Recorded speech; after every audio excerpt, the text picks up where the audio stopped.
what is true of yourself is also true of others. When a person acts in a way you call wrong, they are not choosing from infinite possibilities with perfect clarity. They are acting from the limits of their awareness, from the conditions that shape them. If someone speaks in bitterness, it is because bitterness has taken root in their heart. They learned it from the soil of their upbringing, from wounds you may never see.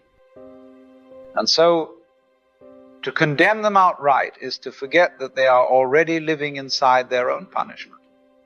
A person who lashes out is not free. They are driven by pain, by fear, by confusion. To meet them with more judgment is to add weight to what is already unbearable. This does not mean you must accept every cruelty or excuse every harm. It means you begin to see the human being beneath the behavior, the child beneath the anger, the suffering beneath the mask. And when you see this, even if you must walk away, you do not carry hatred in your heart. That is the beginning of forgiving the world. It is easy to judge. Judgment is quick, effortless, and it makes us feel superior for a moment. That is why most people do it. It costs nothing. But to understand another human being, to actually imagine their inner world, that is difficult. It requires us to pause, to think, to feel, and this is where the highest kind of intelligence comes in. Not the intelligence of solving puzzles or memorizing facts, but the intelligence of empathy. To see yourself in another, and another in yourself. To recognize that their anger is your anger in another form. Their confusion is the same confusion you once carried. Their blindness, the same blindness you once struggled through. It is the deepest strength, for anyone can strike back, anyone can condemn. But to look into the eyes of another and see the suffering that drives their actions, that is a rare and subtle wisdom. When you understand in this way, forgiveness ceases to be a moral duty. It becomes a natural response.